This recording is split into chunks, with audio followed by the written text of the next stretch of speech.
Today, it's safe to say that more people own firearms than at any other time in history. The reason for owning firearms may vary from person to person. Some own guns for recreation, others for competition, hunting, collecting, target shooting, and of course, many people own firearms for self-defense. It is a fact that more people are involved in some aspect of the shooting sports than most other sports combined.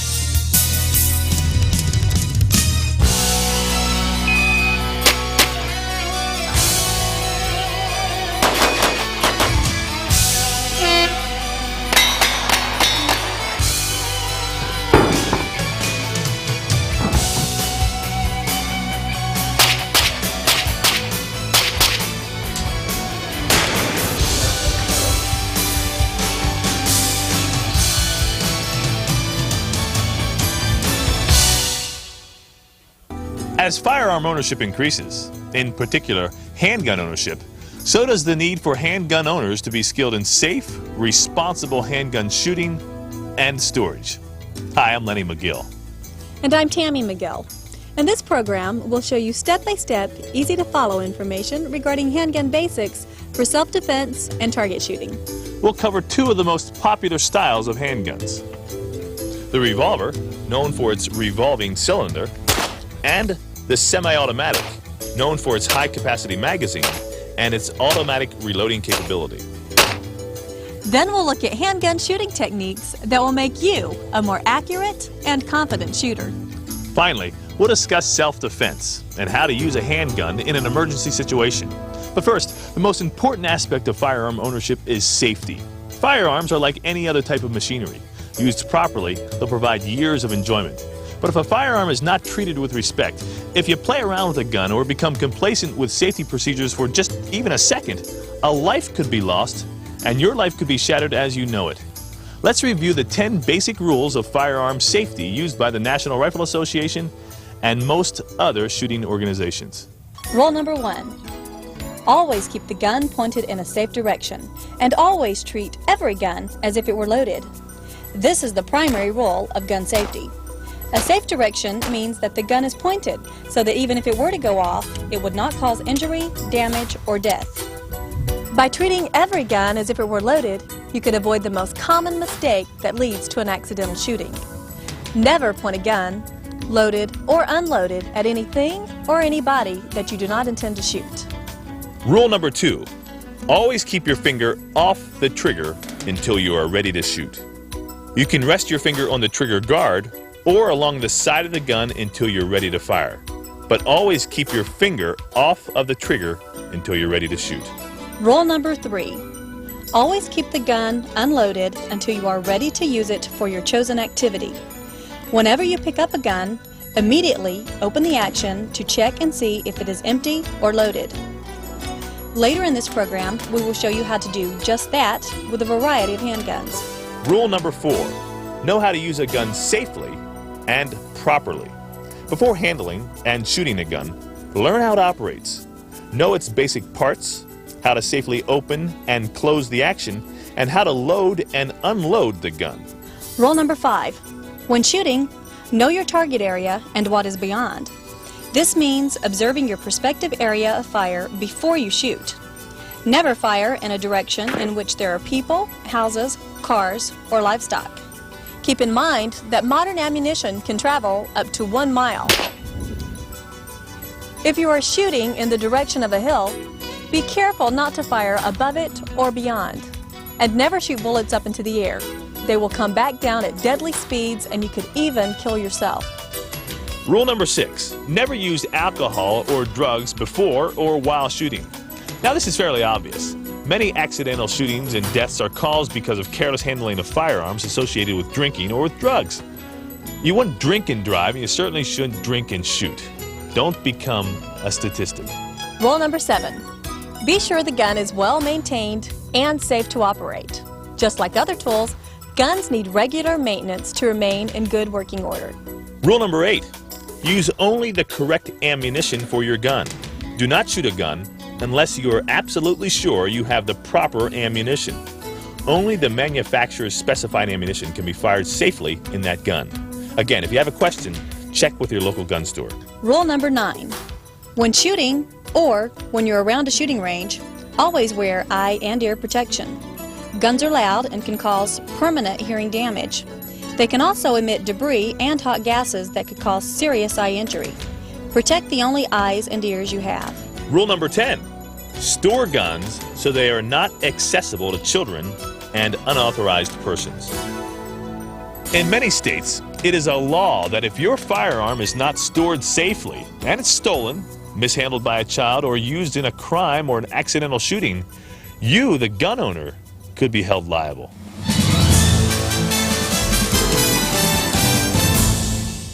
The most common type of handgun is the revolver. The revolver is known for its revolving cylinder, and this is what holds the ammunition. There are 4 basic parts to this handgun: the barrel, the frame, the cylinder, and the trigger group.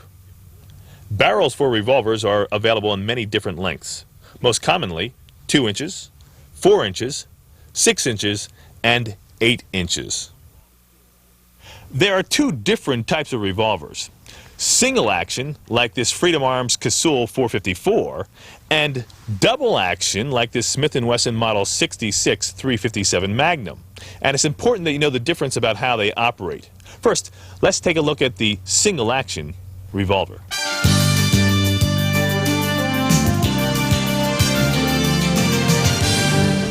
This is the type of handgun that was made famous in Western movies. It looks similar to any other type of revolver, with a few exceptions.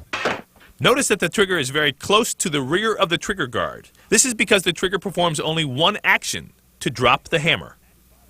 Hence the name, single action. To fire this gun, you pull the hammer back to the cocked position with your thumb. Then, aim the gun at your intended target and engage the trigger with a very slight pressure. The hammer will fall, and the gun will fire. To shoot again, you must pull the hammer back once again. This advances the cylinder to the next chamber, which holds a new cartridge, and then again you pull the trigger.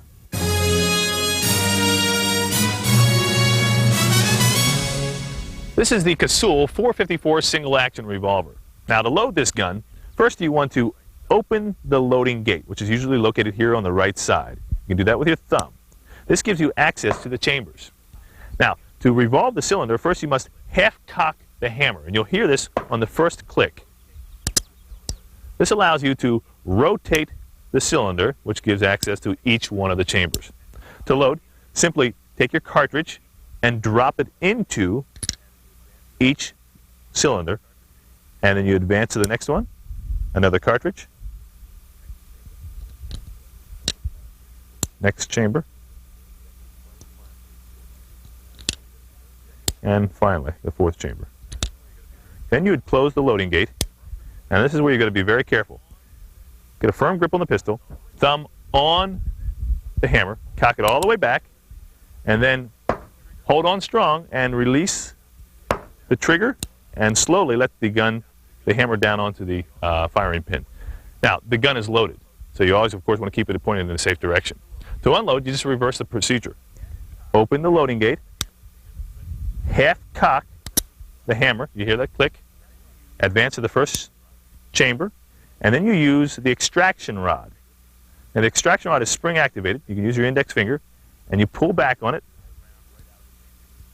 and it pushes the round right out of the chamber. Then you advance to the next chamber. Once again. And for our last round with the extraction rod. And you'll see a good shot of the extraction rod here as it came up all the way through the chamber. Now, single action revolvers are slightly more difficult and slower to use than double action revolvers. However, with practice, you can become very proficient in their use, as demonstrated in this video clip from the End of Trail Cowboy Competition. You ready? Competing with a handgun is one of the most enjoyable sports you can undertake, and there are competitions for almost every type of handgun made. In this particular tournament, competitors shoot guns from the Old West era, single-action revolvers, lever-action rifles, and side-by-side shotguns.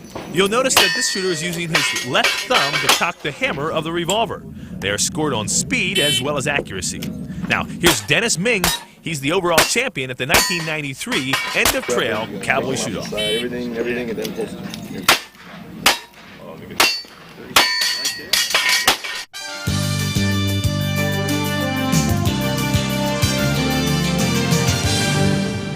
The double-action revolver is named so because one trigger pull performs two distinctive actions.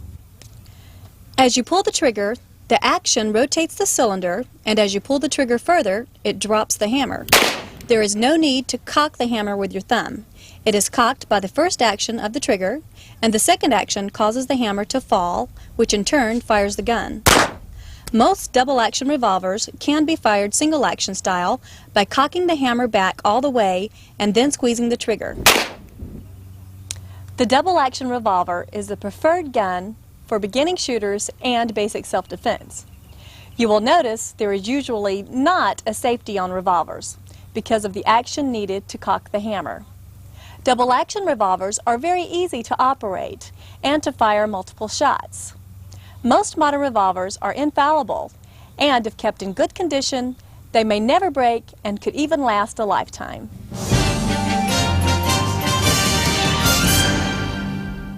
To load the double-action revolver, simply drop one cartridge into each chamber and then close the cylinder. The handgun is now ready to fire.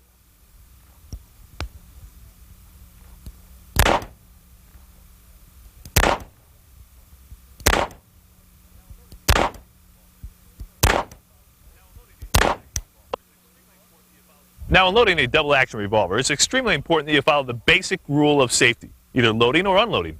Always keep the muzzle pointed in a safe direction. And that way, no matter what happens, you won't have any bad accidents. Once again, keep that muzzle pointed downrange as you close the cylinder. Now, there's three different ways to pull the trigger on this double-action gun. You can do a continuous, smooth trigger pull, and kind of just let it roll straight back and surprise you. The key here is to pull straight back, not to yank the gun one way or the other with too much pressure that way or too much pressure this way. The key, once again, is to roll straight back.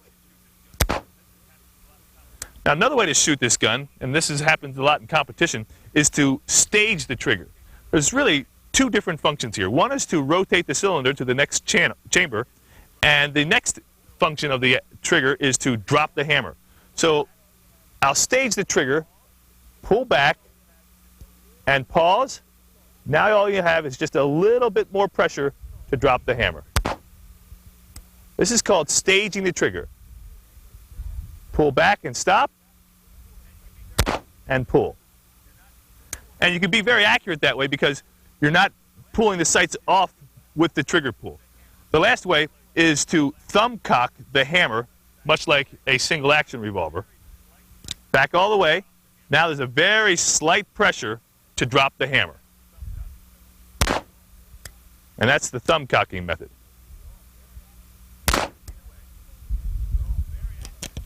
Either way, they're all very accurate, and it's basically a personal preference and depending upon what you're doing with the gun at that time. There are many different makes and models of revolvers, and they each have their advantages and disadvantages depending on their intended use. There are large revolvers and small revolvers. Some are meant for hunting. Some are designed for target and competition shooting, while others are intended to be carried for long periods of time in a concealed position. If you are purchasing a handgun for self-defense, we have several suggestions. First, make sure that you are buying a gun of high quality.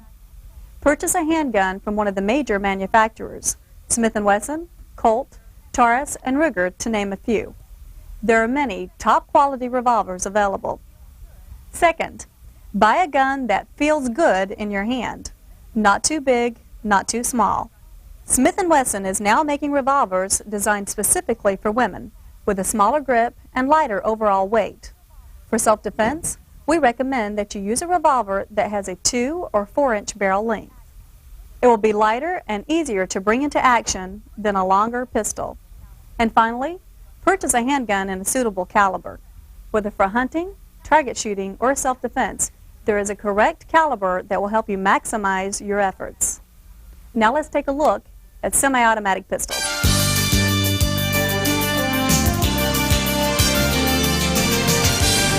The semi-automatic pistol is a much more complicated handgun than a revolver.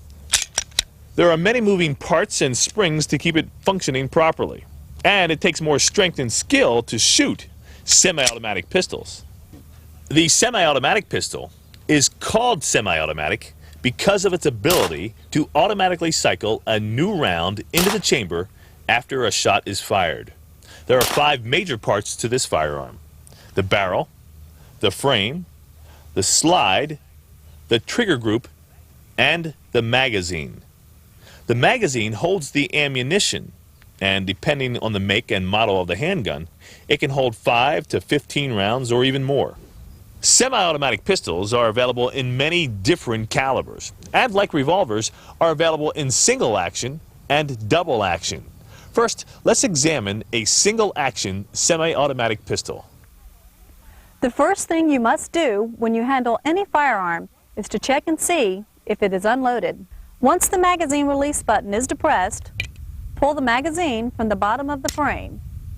Then, pull back the slide to extract any round that is still in the chamber. Be sure to keep your finger out and away from the ejection port when you pull back the slide. You can lock the slide back with a slide lock lever located on this pistol on the left side of the frame. Now you can release the slide, and with the pistol pointed in a safe direction, drop the hammer on the empty chamber by pulling the trigger. Now you have an unloaded semi-automatic pistol.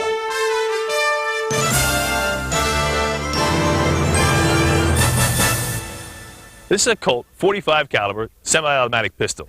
Now to load this gun, you want to keep the muzzle pointed in a safe direction. And you take a loaded magazine and insert it into the magazine well located at the bottom of the grip of the pistol. You will feel and hear a distinctive click when it is properly seated. Then you would want to pull back the slide, and I like to grasp it with my thumb and forefinger of my left hand. Pull back the slide all the way, and then let it go under the internal springs that are located inside the slide. A cartridge will be picked up by this return action, and now there is a cartridge resting inside of the chamber. You'll note here that the hammer is now cocked back. It is now ready to drop on the firing pin with just a slight pressure on the trigger, like so. Now, if you're not ready yet to shoot this gun, you can apply the manual safety, which is this lever right here. It's usually found on the left-hand side of most pistols. All semi-automatic pistols, or most semi-automatic pistols, have a safety similar to this that is located on this left-hand side of the frame. Now, once again, even though the safety is applied, you should always keep the gun pointed in a safe direction, because after all, the safety is just a piece of steel and someday it could break, and you don't want to rely on the safety that would cause an accidental shooting. Now, to shoot this gun, again, release the safety, apply a slight pressure to the trigger, and squeeze.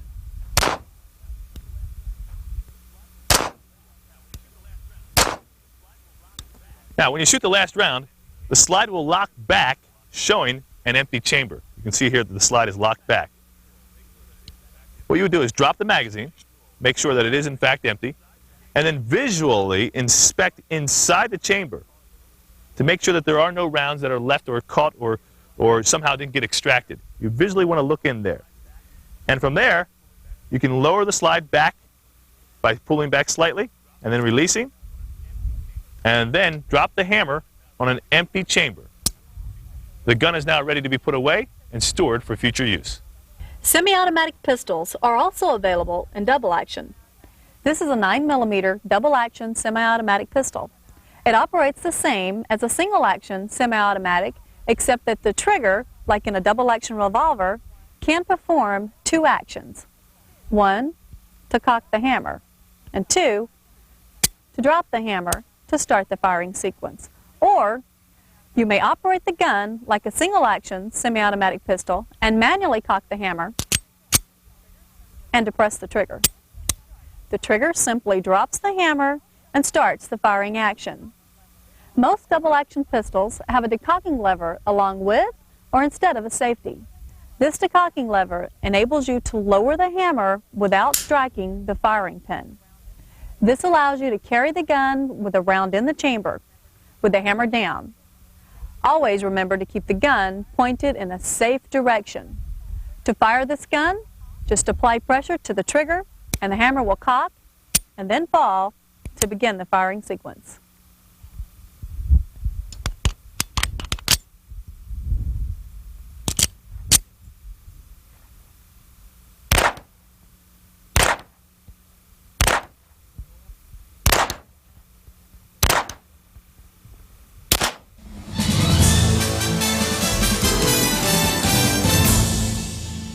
Now let's take a look at how to load the magazine of a semi-automatic pistol.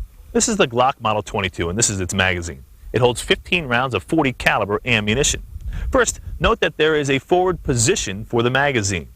The open end will be facing towards the barrel. The magazine is placed into the magazine well facing towards the barrel.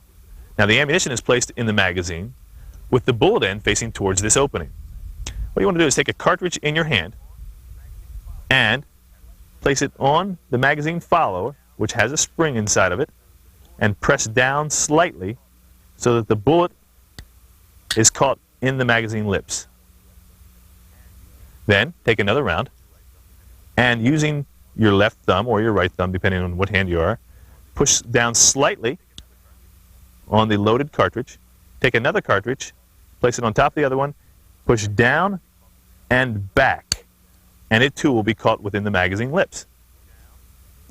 Again, down and back. Now you can repeat this procedure until the magazine is completely full. And most magazines have what they call witness holes in the rear to tell you how many rounds are actually loaded. Now newer magazines will have newer springs, and they in turn are harder to operate than an older magazine. But once the magazine gets broken in, it is a little easier to load. If you have any questions about this loading process, loading the rounds into the magazine chamber, what kind of rounds, what the position is, please go down to your gun store and ask the owner or one of the clerks. They'll be happy to help you out. There are many different types of semi-automatic pistols available to you, and each is designed for a particular purpose. Along with a huge selection of handguns is a large selection of ammunition and calibers for both semi-automatic pistols and revolvers. Here's a look at some. The 25 caliber, the 22 caliber, .380, the 40 caliber, the 45 caliber, 9 millimeter, the 10 millimeter, and there are several others.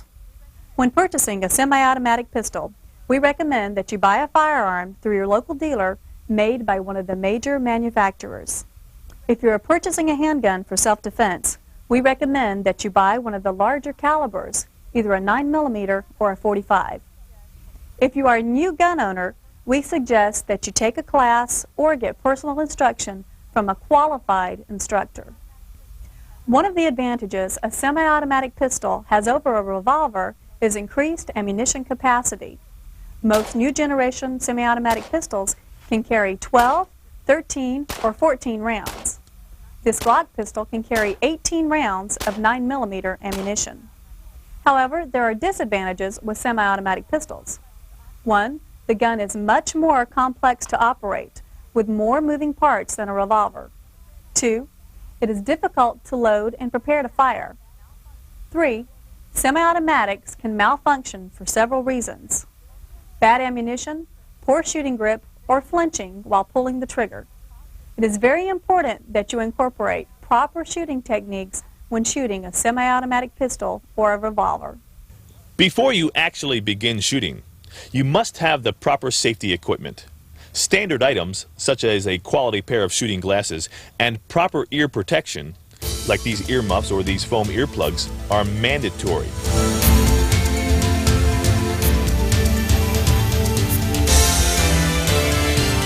There are four basic fundamentals of pistol shooting: grip, stance, sight alignment and sight picture, and trigger control. All four are equally important for accurate and consistent shooting. Now, the grip you use will be what feels most comfortable for you, regardless if it's a revolver or a semi-automatic pistol. Using an unloaded gun, hold the gun in your non-shooting hand, and with your shooting hand, grasp the grip with the web between your thumb and forefinger as high on the frame as possible, keeping your finger out of the trigger area. This is a one-handed grip, and it can be used in shooting in emergency or self-defense, and also for target shooting. The key is not to grip the gun too tightly so that your fingers fatigue. Now, for accurate controlled fire, it's probably best to use a two-handed grip. Take your non-shooting hand and wrap it around the shooting hand with your fingers all the way around. Now, I'm going to close the cylinder here so you can get a better idea what this looks like. You've got your shooting hand, one-handed hold. Take the non-shooting hand and wrap it all the way around there and keep your thumb down and out of the way. You don't want to wrap your thumb up around this way because that's really not as comfortable and not as strong that if you keep this left hand here. What you're doing is this left hand is basically a support hand. It's supporting the pistol when you bring it up to fire.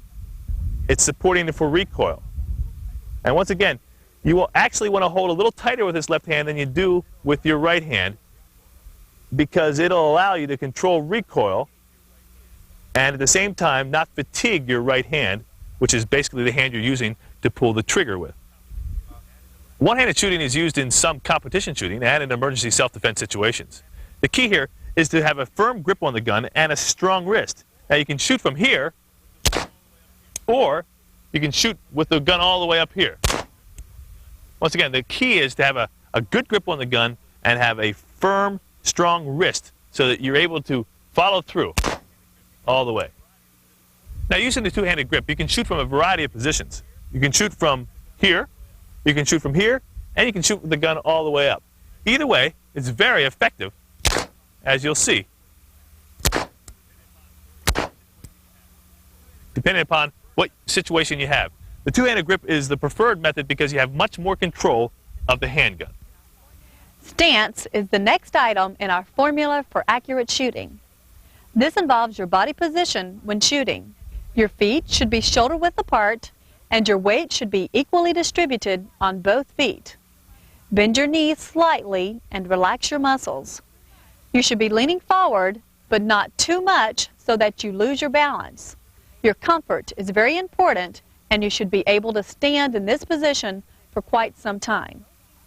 Some individuals like to have both feet squared up to an imaginary line.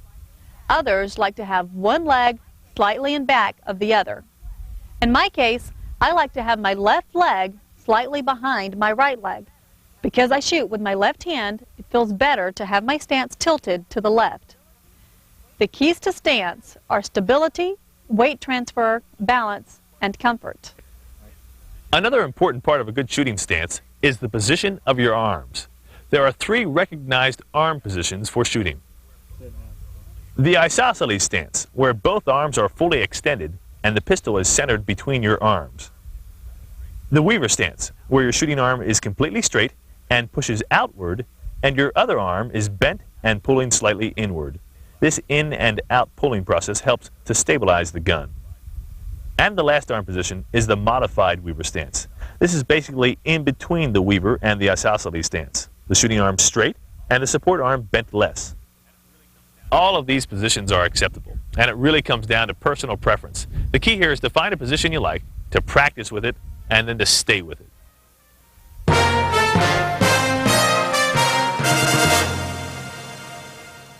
When it comes to shooting accurately, there is nothing more important than sight alignment and sight picture. Most modern handguns have a variation of the partridge type sights. These consist of a vertical post or blade as the front sight and a horizontal blade with a notch in the center as the rear sight. To correctly line these sights, you place the top of the front sight level with the flat top of the rear sight. The front sight should be centered between the sides of the rear sight's notch. Now, two factors come into play with correct sight picture. First, your eyes should be focused on the front sight, not the target and not the rear sight. Your eyes should be focused on the front sight. By focusing on the front sight, you are better able to control the muzzle, which, after all, is where the bullet leaves anyways. And that is what is very critical. Focusing on the front sight is the key to accurate shooting. Now, you must learn to hold the front sight onto your target with either a 6 o'clock hold or a center hold. A 6 o'clock hold is where the front sight is just under and touching your point of aim. A center hold is where the front sight is actually on top of your point of aim. Now, depending on your eyesight, the distance shooting, the size of your target, and your personal preference, you can practice the style you like best. Guns come from the factory, usually with a 6 o'clock hold for this reason. If you are shooting at a long distance, the size of the front sight in relation to your target makes it hard to see the center of the target. Now let's review sight alignment and sight picture. The sights are properly aligned with the front sight centered between the rear sight notch. This is the proper sight picture, with your sights on the target with a 6 o'clock hold. Your objective is to center the front blade properly in relation to your target. Then you just squeeze the trigger so that the sight picture remains a constant while the gun fires. A common misconception is for shooters to close one of their eyes while aiming. While this may help you concentrate, it actually decreases your depth perception and your ability to focus. By keeping both eyes open, you will be able to shoot better and have a better chance of hitting your target. First, you must determine which is your master or dominant eye. This is easy to do. Take your unloaded gun and put it in front of you as if you were shooting. Keep both eyes open and concentrate on the front sight. Now close your left eye and open it, and then close your right eye and open it. You will notice that the target you are aiming at seems to move or jump with one eye and not the other. The eye that the target remains consistent is the master eye, and this is the eye that you should use when shooting. Even while keeping both eyes open, you should concentrate on the master eye. We've looked at grip, stance, and sight picture. Now it's time to pull them all together with the proper trigger squeeze. Your trigger finger is your index finger on your shooting hand. Place your index finger into the trigger guard area onto the trigger. Use the first pad on this finger because it is the most sensitive pad of your finger and it gives you the most control. The object of a proper trigger squeeze is to place steady, even pressure on the trigger and to pull straight back while the trigger performs its action. Once again, pulling straight back smoothly and evenly. Try not to yank on the trigger because you could yank one way or another and pull the gun off sight picture. Now, let's review the 4 basic shooting techniques and put them all together. First, safety. Make sure you are shooting in a safe direction and that you have eye and ear protection. And always keep the gun pointed in a safe direction with your finger off the trigger. Next, load your revolver by opening the cylinder and placing 6 rounds into the chambers. Now hold the gun with a proper grip and assume a comfortable stance with a slight weight-forward posture. Aim the front sight at the target and make sure you can see the front sight between the rear notch. Once you are sure of your target, place your trigger finger on the trigger and squeeze. Nice and easy. Once the gun fires, remember to follow through by maintaining your position. Now, just repeat.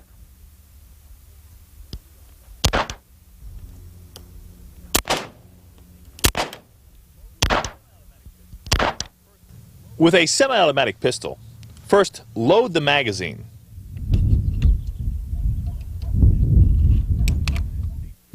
Next, with the gun pointed in a safe direction, insert the magazine into the frame and make sure it is seated. Pull back the slide and then release it to load around into the chamber. Now, hold the gun with the proper grip, making sure that your left thumb is out of the way of the slide.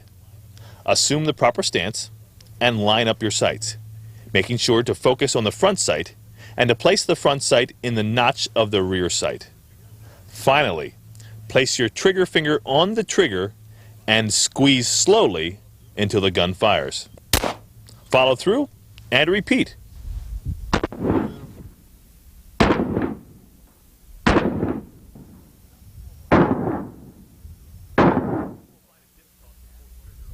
Some people will find it difficult to pull the trigger on some double-action revolvers and to work the slide on some semi-automatic pistols. If you're experiencing this kind of trouble, then this gun is not for you, especially in a self-defense situation. But don't worry, there are many different types of handguns available, and certainly one you will find that is ideal for you and your circumstances.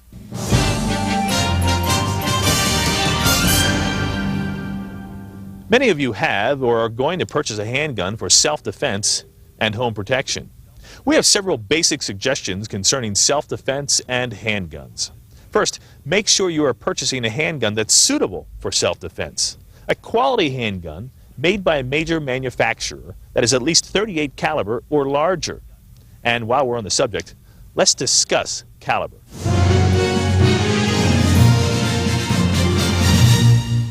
The term caliber that generally refers to the diameter of the bullet or the diameter of the barrel, which is also known as the bore of the gun.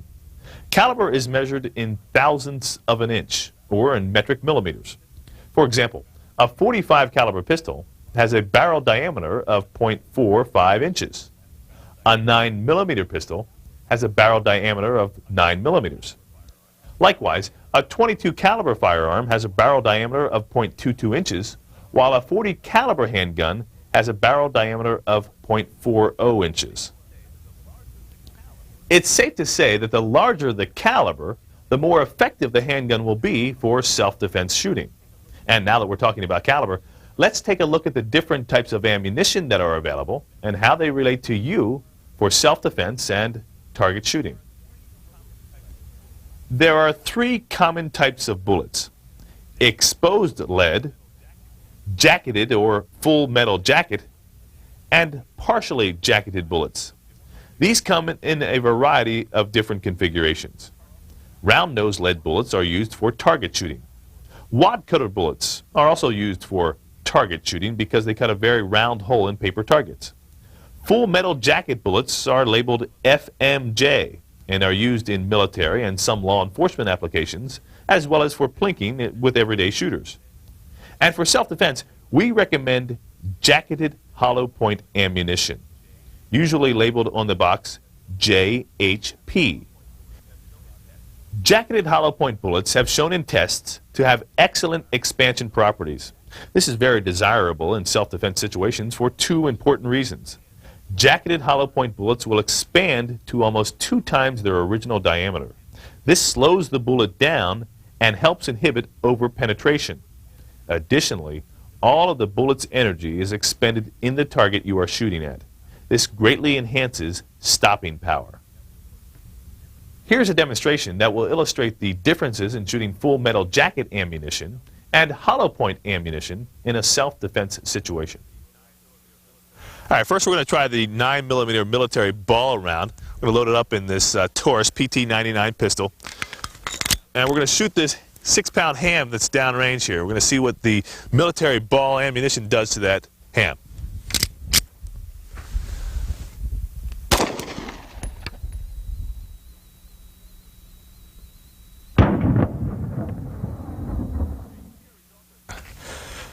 All right, you can see our results are somewhat predictable. The 9mm ball round went right through the ham, and not a whole lot of deformation to the ham itself. In fact, looking at the exit wound in the back here, you can see there's a wound there, but not much of a hole.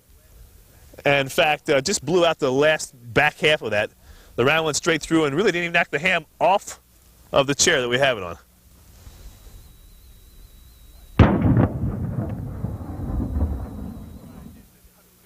All right, next round we're going to try is this 115 grain silver tip. It's a Winchester round. It's a very commonly used 9mm self-defense round. Let's see how it does out of this Taurus PT99. Once again, shooting that ham down there about 10 feet downrange.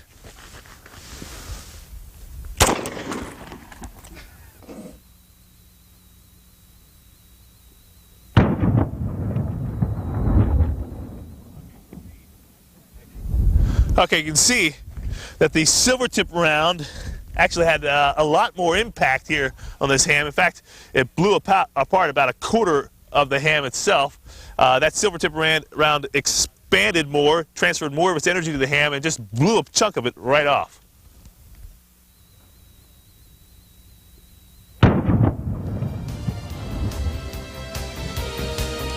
What I'd like you to understand from that last demonstration is that you should always use jacketed hollow point ammunition for self-defense. What you saw in that last demonstration is that the full metal jacket ammo went right through the object and created a very small wound channel.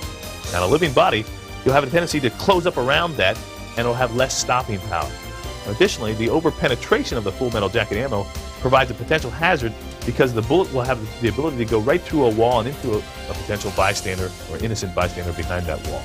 So the jacketed hollow point ammunition will expand much greater and create a larger wound channel, hence having more stopping power and the ability to put someone in their tracks and keep them away from you. At the same time, it will have less ability to over-penetrate and to go through a wall and into an innocent bystander. And for these reasons, we recommend that you use jacketed hollow point ammunition in a self-defense situation. Now here's a look at some excellent choices for self-defense ammunition.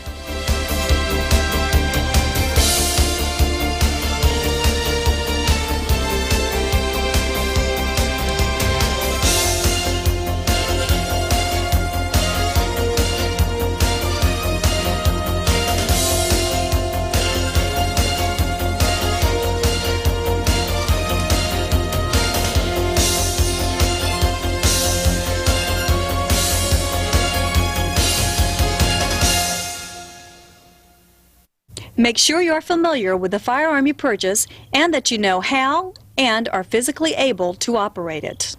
A new Colt 45 semi-automatic is a great gun for self-defense if you're familiar with it and you are able to operate it. But this gun requires some strength to pull back the slide. I suggest if you are purchasing a handgun for home protection and you don't shoot a lot, you should buy a 6-shot, 4-inch double-action revolver. Third, you must practice with your firearm.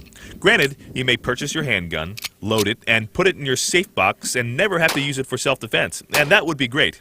But if you need to use it, you'll be a lot better off if you're proficient with your firearm. Purchasing a firearm is a responsibility that you must take very seriously. The gun must be readily accessible to you, yet it must be safe and secure from children and unauthorized individuals. Too many children are injured in firearms accidents each year.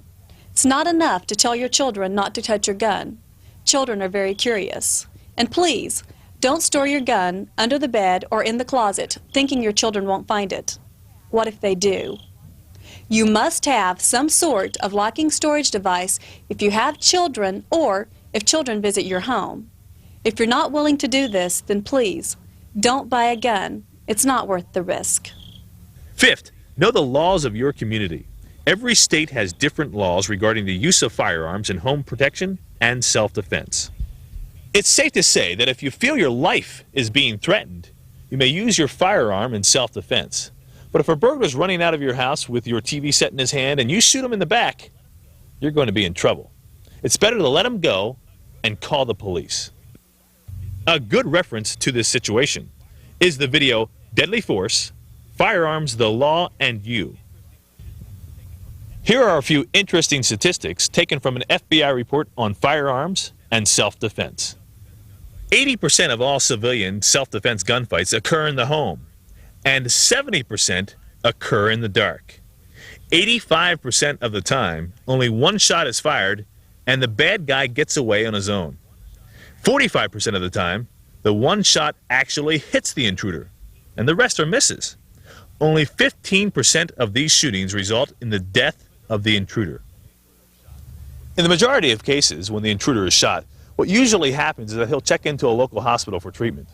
At that time, most of the suspects are picked up by police for two reasons.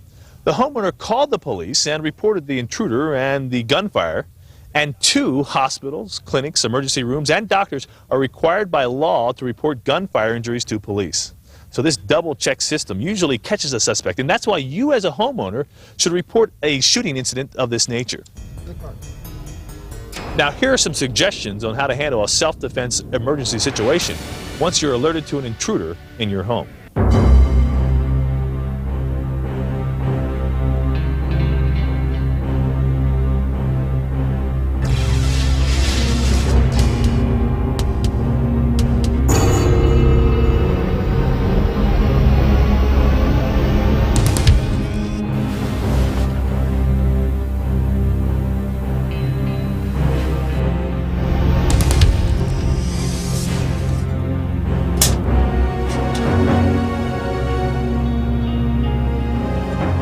If you are able, call 911. Either you or someone else should call law enforcement.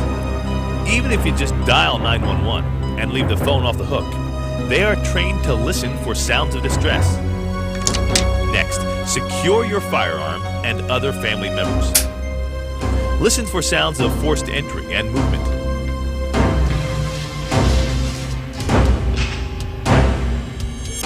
It is not a good idea to go searching through the house unless other members of your family are in danger.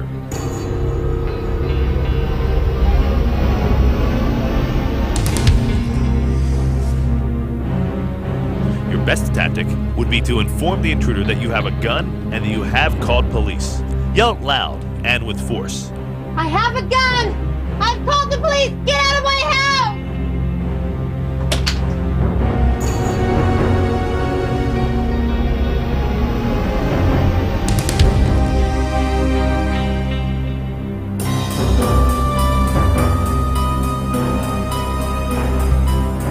If you must walk around the house, go slowly and keep the firearm close to your body and use a two-handed grip.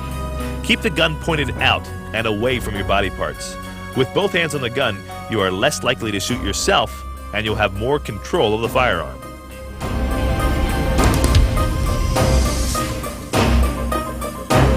If you do confront an intruder, keep your distance. Try and place something between you and the intruder, such as a couch, countertop, chair, or table. Order them to leave and repeat. I have a gun. I've called the police. Get out of my house! Get out!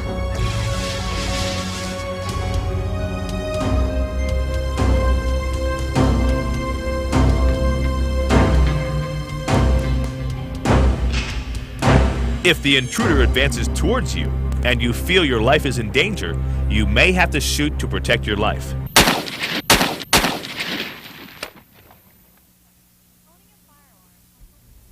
Walking through your home with a loaded gun is one of the most dangerous things you could ever do. We recommend, of course, staying inside the room, dialing 911 and securing your firearm. But if you must walk through the house, here's a couple tips that may help you out. One, make sure that it is in fact an intruder. Not a family member or a friend of a family member or one of your children or a relative or someone that you really wouldn't want to shoot, a neighbor coming over to knock on your door. Be absolutely positive that it is an intruder. Which brings us to the next point. When you do walk through the home, keep your finger out of the trigger guard area and away from the trigger. You know, it's dark, and if you're walking through the home and you actually stub your toe on a wall, or if you trip on a toy and your finger is on the trigger, there's a good chance you could jerk it off accidentally, and a tragedy could happen. Next, keep the gun close into your body. There's no need to walk around the house with the gun out like this. The idea is if the gun's close to your body, you have more control of it. If the gun's out here, there's a good chance an intruder can knock it away. They can steal it from you. By keeping it close to your body, you have a lot more control, you have a lot more strength on the gun. Plus, you can shoot from this position very accurately.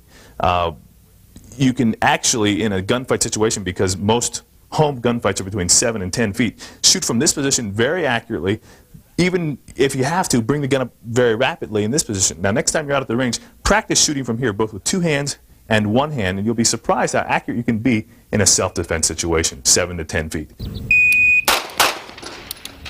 And finally, when approaching a corner, try not to fall into the Hollywood trap of getting up real close and peeking around. What could happen is the gun could be knocked away, it could be taken away, or you could get a punch in the face. Here's how to approach a corner. Use distance. Get to the far opposite wall, and as you come up, sneak around and look. The idea, once again, is to keep your distance from a potential intruder. Here, it'll give you time to respond in case someone's over there. And once again, distance is your friend in this type of encounter. It gives you time to respond to the bad guys and not to respond if it's someone you really don't want to shoot.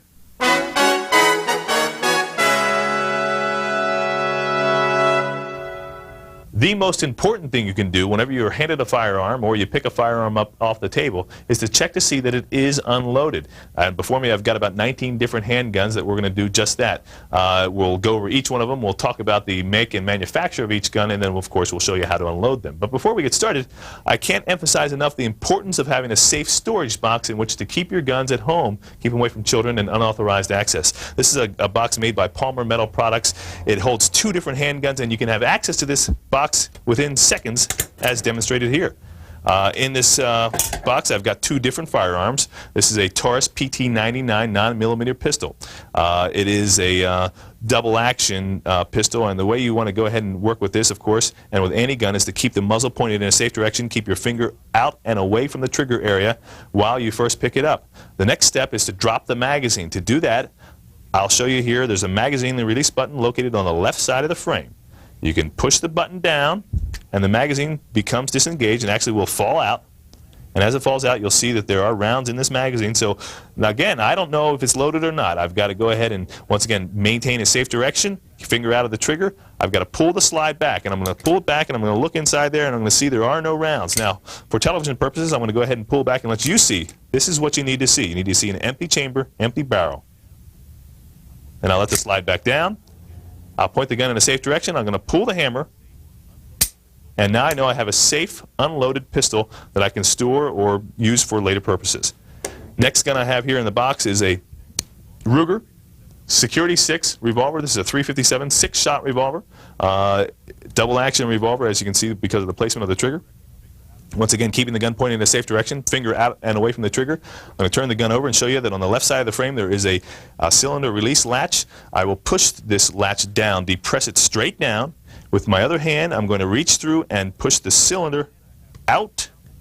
And then I have 6 rounds that are inside there, and I'm going to make sure you get a shot of that. Now, to get those rounds out, you can do one of 2 things. You can just turn upside down, and a lot of times they'll just fall out, depending upon how clean the gun is. And if they wouldn't have fallen out, what I would do is I would use my other hand and I would depress the extractor rod, and the rounds would come out with the star extractor, as you can see right there in that shot. So now this gun is basically unloaded, and I'm going to put it back down on the table. Next gun we're going to look at is a Beretta. This is a Jetfire. This is a .25 caliber automatic pistol. It's a single-action automatic. Once again, keeping the muzzle pointed in a safe direction, keeping my finger away from the trigger. I'm going to turn it around. I'm going to show you on the left side of the frame. There is a magazine release button, and it's located down here at the bottom of the frame, on the back of the frame. I will push the button down, and out comes the magazine. Pull the magazine out. It is unloaded. Now, with this style of pistol, it has a very unique feature. It's got a pop-top barrel, and basically there's a lever here, again, on the left side of the frame that I can push out, and you'll see the barrel pop up. You see that? So you push this down, the barrel pops right up. Now you can visually inspect the barrel. You'll see there are no rounds inside that chamber, this being the barrel. This is the chamber, the first part of the barrel right up here. And this gun is now empty and ready to drop, and I will go ahead and put it down. Next gun is a Taurus PT-22. This is a double action only pistol, and you can see that this gun is very unique because it is, once again, double action only, and it has a bobbed hammer. This is a kind of a carry gun, a gun you could put in your purse or in your pocket. And first thing I'm going to do, once again, keeping the muzzle pointed in a safe direction, I've got to drop the magazine out. Keep my finger away and out of the trigger guard area there. There's, on the left side of the frame, there is a button where you can depress. And this one I have to actually pull the magazine out, and you'll see that there are no rounds in the magazine. This gun, being similar to the Beretta we just looked at, also has a pop-top barrel. And I will depress the button right here, and the barrel will open up. And I can visually look down into the barrel, into the chamber, and see there are no rounds in there. And once again, I know that this gun is unloaded. Now that it is unloaded, let me come back here and look at this Beretta. You can see these guns are very similar to one another. They were basically designed off the same design. Taurus is the PT-22 here in my right hand. My left hand is the Beretta. This one fires the .25 caliber. This fires the .22 caliber. Both of these are considered what you'd consider pocket guns. Now let's look at this Taurus gun. You can see it has the bobbed hammer. You could basically stick that in your pocket and no one would know. And that's basically what it's all about. This is a concealed carry gun. Put it in a purse, put it in a pocket, if of course you have the proper permutation. So that's what this is all about. This is the PT-22. Next gun we're going to look at is a Smith & Wesson 5-shot revolver. This is a model 36. It's a very lightweight gun. It is also a carry gun or a concealment gun. It has only 5-shot. It shoots the 38 special cartridge. Once again, keep my finger out and away from the trigger guard area. I'm going to maintain the gun like this. Looking on the left side of the frame, you'll see there is a cylinder release latch. On the Smith & Wesson guns, you want to push this forward. Then with the other hand, reach through and move the cylinder out. Now I can see that there are no rounds in there. And I always like to turn it just to kind of get a visual inspection, look at each and every one. And now I know that this gun is in fact unloaded. I can close it back up and put it back on the table. At this time I want to tell you that if I were to pick up any of these guns, again, right now, that I just looked at, I'll look at this gun again. The first thing I would do is release the cylinder release latch, push the cylinder open, and check it. In fact, if I was going to hand the gun to somebody, I would prefer to hand them the gun with the cylinder already out. That's a very proper way to do that. And never will I rely on my memory or my thought process to think that the gun is unloaded. Never. I will always open the gun up and always inspect that it is in fact unloaded. Here's the next gun. This is another Smith & Wesson revolver. It's a Model 60. This is a 5-shot 38 special revolver. It is also considered a carry gun. It's got a very short barrel. It has a bobbed hammer, and you can see that the hammer is bobbed. It is actually gone. Compared to the Model 36 we just looked at, this is the hammer here, and this one is bobbed. And that is, once again, to facilitate carrying the gun. You can actually put this in your pocket. You can see that it's a lightweight gun. You could walk around like that, and really no one could tell you have it. And when you need to get it out, it comes out. And because the hammer's bobbed, it will come out of your pants and not snag up on you. Same thing if it was in a purse or even in a holster. If you're pulling out of a holster, you don't want it to snag up on your jacket. So once again, with this gun, keeping my finger in the safe direction, the gun pointing in a safe direction, finger out of the trigger guard area, what I'm going to do is I'm going to depress the cylinder release latch here with my other hand, come through, open up the cylinder, and visually inspect that there are no rounds in there. And I'll put that down, move on to our next pistol. Let's look at some single action revolvers real quick. This is a Colt 22 Scout. This is what it's called, and this gun has, it is single action only. You can tell by the placement of that trigger there, and I'm going to go ahead and just drop the hammer real quick so we can look at it. And now the first thing I'll do is I will go ahead and open up the loading gate, and look there. You can see there are rounds inside this gun. So I'll turn it towards the camera here so you can see that there are actual rounds in there. Once again, I'm keeping the gun pointed in a safe direction, keeping my finger out and away from the trigger guard area. And now the first thing I'm going to do, because this gun is loaded, I've got to go ahead and cock the hammer to the half-cock position to be able to extract these rounds and be able to rotate the cylinder. So the half-cock position is basically 2 clicks back. You'll hear these on the microphone. 1, 2. There's my second click, and now I can rotate the cylinder freely. And while I do that, it'll advance to each one of the rounds, and I'm going to use the extractor rod, which is located down here next to the barrel, take my index finger, and I'm going to pull back on the extractor rod to eject each one of the rounds. There comes my first round, and I'll turn the cylinder to the next round, and again, and I'm going to go around all the way through, and each one of these rounds I'm going to visually inspect that it is coming out, and that the chamber is in fact empty. And I'm never really going to assume to count them and to think that I know. I'm just going to keep on going around until I know that I went around and around enough. And always double check. It's a good idea to know that the gun is in fact empty. Now I can just kind of turn it around a lot. And this gun is now empty, as you can see, as I'll turn it around and around. Now, to lower the hammer on this gun, you basically have to pull it back all the way. Now, maintaining a firm grip with your thumb on the hammer, release the hammer, and slowly drop the hammer all the way down. Then you can close the loading gate back up, and you know that you have an unloaded Colt 22 Scout pistol. Now, let's move on to our next gun, which is a larger single-action revolver, but it is, in fact, a single-action revolver. This is a Freedom Arms 454 Casull. This is a very large hunting firearm, as you may expect, because it shoots such a very large caliber. You can tell, once again, that to keep this gun and to maintain the fact that it is unloaded, I'm going to keep the barrel pointed in a safe direction. I'm going to keep my finger out and away from the trigger area. And I've got to open up the loading gate first to look inside there. Now I see that I do have an empty chamber there, but that doesn't mean all the other chambers are empty. So what I've got to do is look inside, and to do that, I'm going to have to half cock the hammer. Once again, there's going to be 2 clicks here. You'll hear them on the microphone. 1, 2. Now this allows me to rotate the cylinder. There's an empty chamber there, and there is a round. So now I want to eject that round. Once again, on a single action revolver, it will have an ejection rod down here. You can use your index finger on your left hand is a good hand to use. Pull that back, and you'll see it will knock the round straight up out. And now I want to advance the cylinder. Let the rod down and advance the cylinder again. And here, I'll show you this over here on the camera side. Here it comes. And there is a good shot of the extractor rod. And now I know that, in fact, I have an unloaded gun. I'll go around and around there, and I'll make sure that there are no rounds in there. Okay, so I'll close the loading gate back up. I'm going to cock the hammer all the way. I'm going to maintain a good firm grip on it. I'm going to squeeze the trigger, and I'm going to lower the hammer very slowly. And I've got an unloaded Freedom Arms 454 Casull.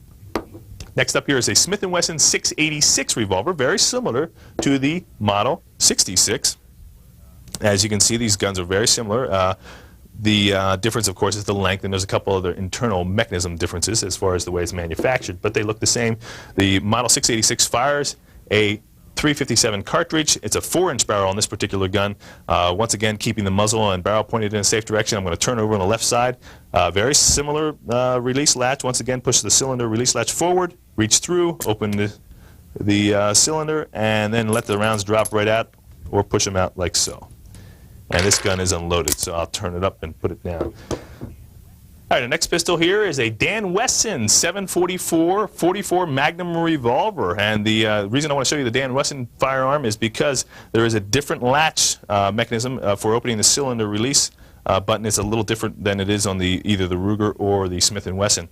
You can see here, once again, keeping the gun pointed in a safe direction, keeping my finger off the trigger. I'm going to turn it over on the left side of the frame, and the cylinder release button is not here, but in fact in front.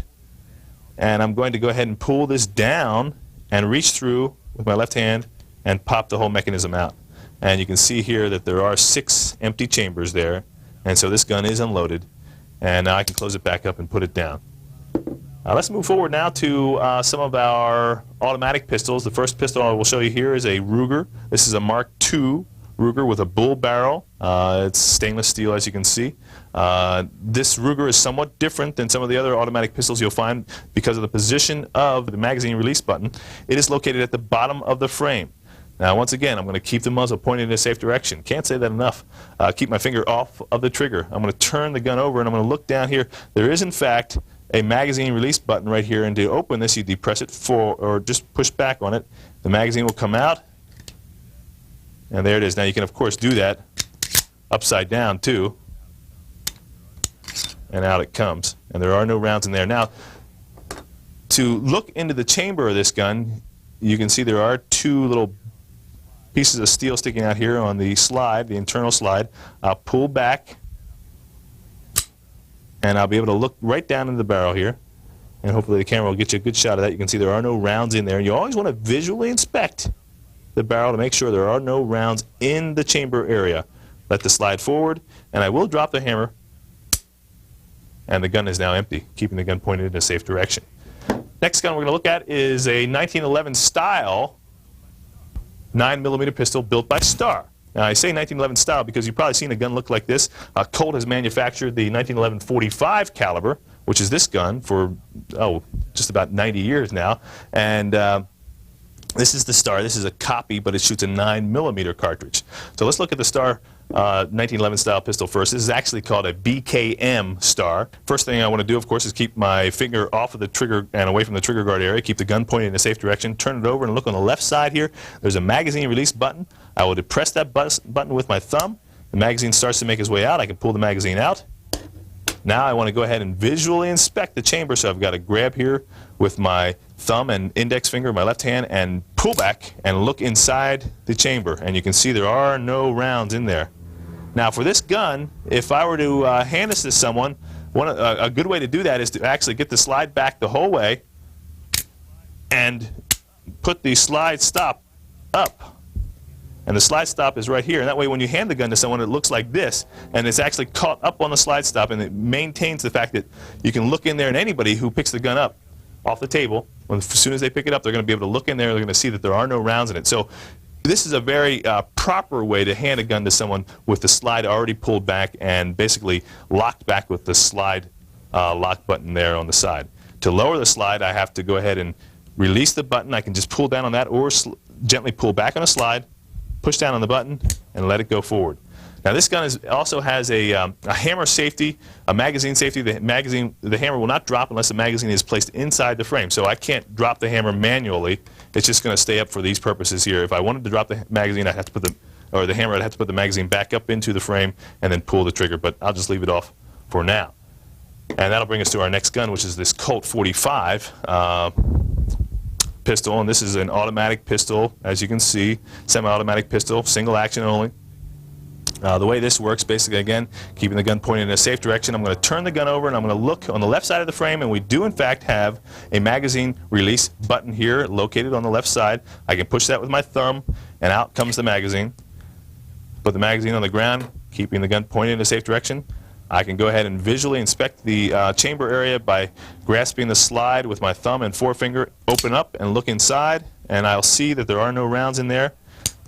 Now once again, this has a slide stop button, so I can pull back on the slide and push up the button with my thumb, and you can see how it catches the slide, and that way I can visually inspect and know that there are no rounds in the chamber here. This gun is basically empty, and it is now safe to be handled or to be stored or whatever else you want to do with it if you want to go to the range.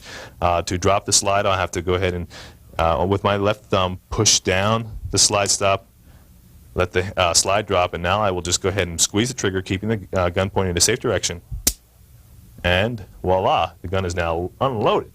One last 45 that I'm going to show you is a wide body, new generation 45. It's built on a wide body frame. It's basically the same gun, except it has a polymer frame, and it features a wider frame which carries more rounds in the magazine.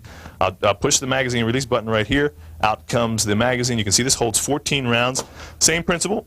Grasping the slide with my thumb and index finger, pull back, look inside there. I see that there are no rounds in there. I can go ahead and drop the hammer, and I have a safe pistol. Next gun I want to show you is this Ruger P85, and this will be our last gun of the day. It is a double action first shot and single action second shot from there on in. Basically this gun the principle is the same. I'll keep my finger off the trigger area, keep the gun pointed in a safe direction, turn over, and again on the left side of the frame you'll find the magazine release button, and I'm going to go ahead and just push this button straight down, and out comes the magazine. Put the magazine down.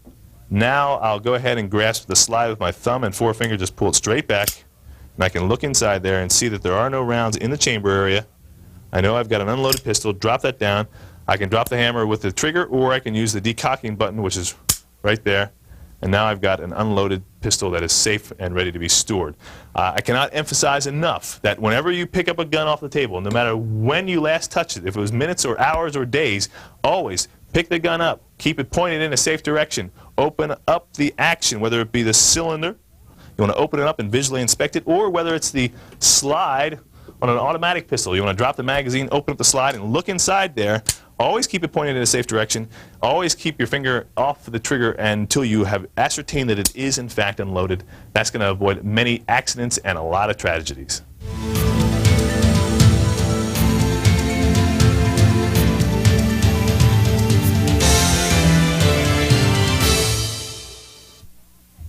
Owning a firearm for personal protection is a tremendous responsibility and privilege. We as law-abiding citizens of the United States of America have an opportunity that few people in any other country can enjoy. We know that we have the ability to protect ourselves, our loved ones, and our property when jeopardized unlawfully by another. The purpose of this program has been to provide you with basic shooting techniques for you to better understand the ownership and use of handguns for target shooting and self-defense. Please review the tape as often as necessary for you to become familiar with these techniques. Hopefully, you'll never have to use your firearms for self-defense. The most important aspect of firearms ownership is safety. Firearm accidents are a tragedy that can and should be prevented, especially when they involve children. If you have a handgun at home, I urge you to have a safe box similar to this one. If you are unfamiliar with any aspect of your firearm or shooting techniques, take the time to ask someone. Go to your local gun shop and ask one of the clerks or the store owner.